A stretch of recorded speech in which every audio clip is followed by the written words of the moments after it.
అన్యాయం ఆయన మీదే కాకుండా వ్యక్తిగతంగా ఆయన కుటుంబ సభ్యుల మీద, ఆడపిల్లల మీద, ఇంటి మీద, ఆఫీస్ మీద దాడి చేయటం, పైగా ఆ దాడి చేసినటువంటి వ్యక్తుల్ని వదిలేసి ఆయన కనుక ప్రాంతంలో ఉంటే ఆయనకే ప్రాణానికి ఇబ్బంది ఉంటుందని చెప్పి పోలీసు మా వల్ల కాదు కాబట్టి ఆయన జైల్లో పెట్టమని చెప్పి కోర్టులో కేసులు పెట్టి ఆయన జైలుకి పంపించినటువంటి పరిస్థితి.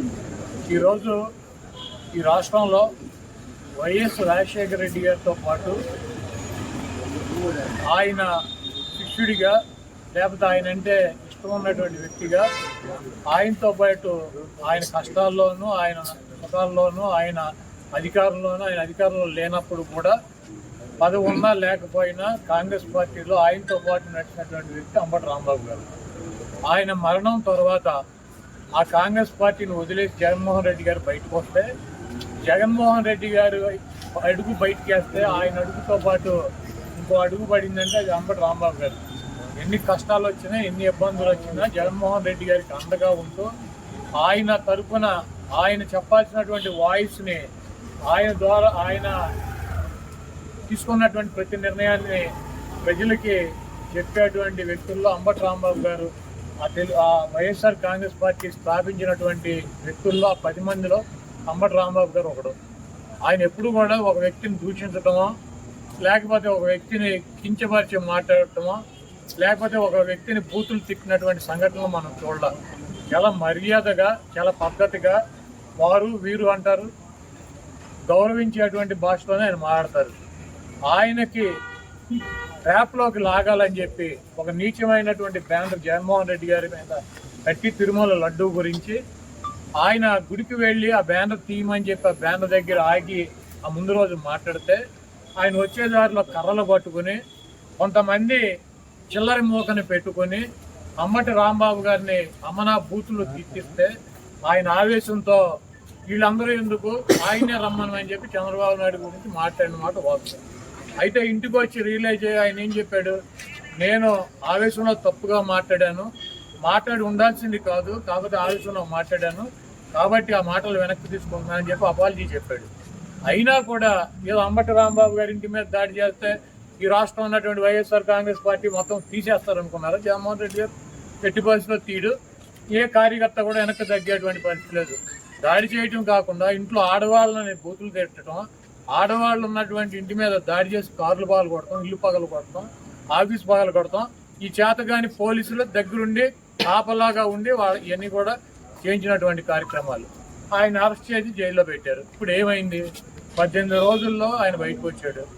ఈరోజు వైఎస్ఆర్ కాంగ్రెస్ పార్టీలో కానీ రాష్ట్రంలో కానీ ట్రెండింగ్లో ఉన్నటువంటి సూపర్ హీరో ఎవడంటే అంబటి రాంబాబు గారు. ఆయన్ని మా పార్టీలోనూ ఈ రాష్ట్రంలోనూ ఆయనకు ఉన్నటువంటి ఆయన ఒక 40 సంవత్సరాలు 30 సంవత్సరాలు సంపాదించుకున్నటువంటి ఇమేజ్ 3 ఇంతలు ఇమేజ్ తెచ్చిపెట్టారు ఆయన.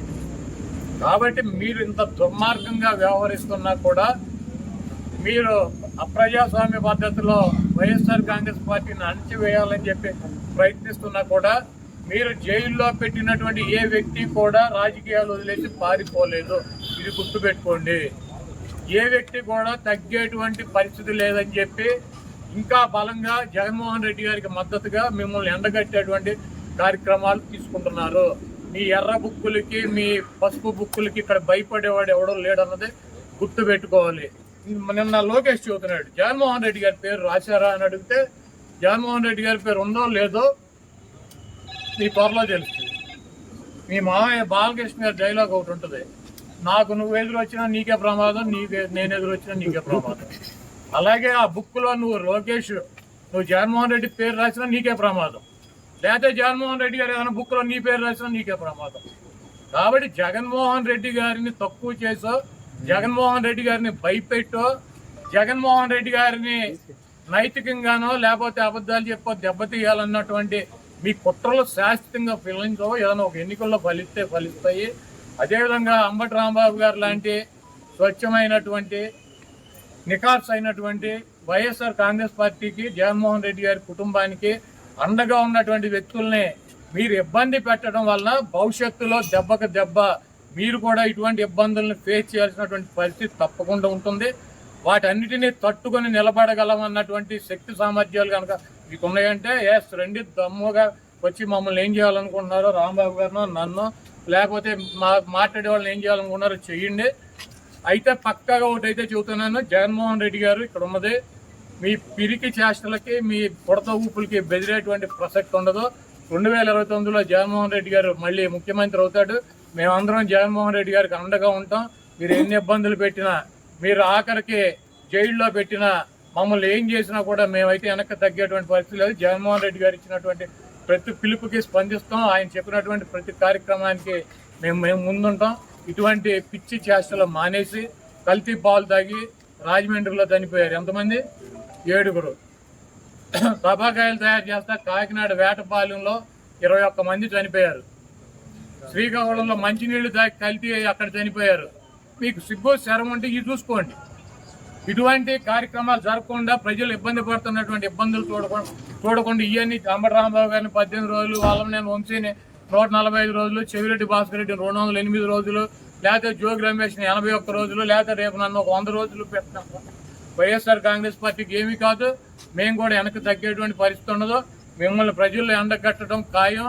రేపు జగన్మోహన్ రెడ్డి గారు ముఖ్యమంత్రిగా ఈ రాష్ట్రంలో అధికారంలోకి వచ్చిన తర్వాత ఈ కార్యక్రమాలు చేసినటువంటి అధికారులను కానీ, వాళ్ళకి తొత్తులుగా పనిచేసి మా ఇళ్ళు పగలు కొట్టించినటువంటి అధికారులు కానీ, వాళ్ళకి అడుగులకు మడుగులు ఎత్తి ఫిజికల్గా అంబటి రాంబాబు గారు లాంటి ఎక్స్ మినిస్టర్లని ఫిజికల్గా అరెస్ట్ చేయాలన్నటువంటి వ్యక్తులు కానీ ఎవరిని వదిలిపెట్టేటువంటి పరిస్థితి ఉండదు. జగన్మోహన్ రెడ్డి గారు చెప్పినట్టు సప్త సముద్రాల అవతల ఉన్నా కూడా తీసుకొచ్చి వాళ్ళందరికీ తగిన పనిష్మెంట్లు శాస్త్రం జరుగుతాయి 100%. ఎవరు కూడా వైఎస్ఆర్ కాంగ్రెస్ పార్టీ నాయకులు కానీ కార్యకర్తలు కానీ ఆధారపడద్దు. అందరం కలిసి